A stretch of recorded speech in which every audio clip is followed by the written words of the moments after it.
hi, could you give me some volunteer hours examples? Yes. So volunteering, first of all, some colleges, or rather high schools, will ask students to complete a certain number of volunteer hours to graduate, right? So if you don't complete those hours, you cannot get your high school diploma. What you want to do then, after you make sure that you get those hours, is volunteer in something that is specific to what you want to major in. If you do want to study something with technology, do volunteering at the local library and see if you can work with the IT department. And instead of getting paid, they might give you volunteer hours, or they could give you both depending on the manager. But that's just one example.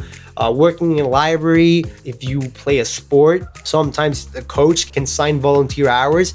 If you help the officials, referee, or if you help set up the stadium for a game or something, you can get volunteer hours for that.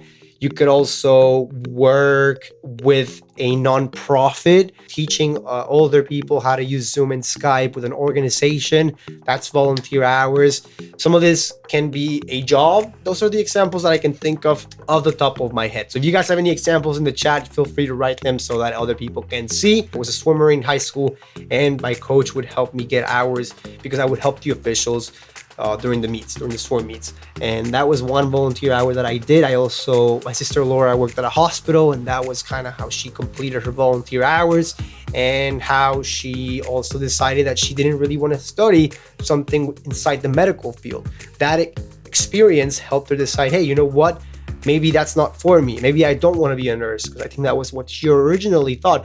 And this again can help you decide what it is that you want to study for the rest of your life. If you're a parent watching this can help your students know what it is they want to major. And when you know what it is that you want to major, looking for colleges becomes so much easier. Then your student will know that he does in fact want to go to a business school in the Northeast, or a engineering school in Boston, or MIT, something like that. Students that know what they want to study, it makes the whole process easier. Great question, Daniel. Thank you so much for asking that. And if you all want to learn even more strategies to help your children get accepted to college with scholarships, visit the link underneath this video. If you're on Instagram or TikTok, go to the link in my bio. This is for parents of students who are in high school or middle school. So if you're a parent or a middle school or high school student, do not miss this training. If you're a student, feel free to share that with your parents,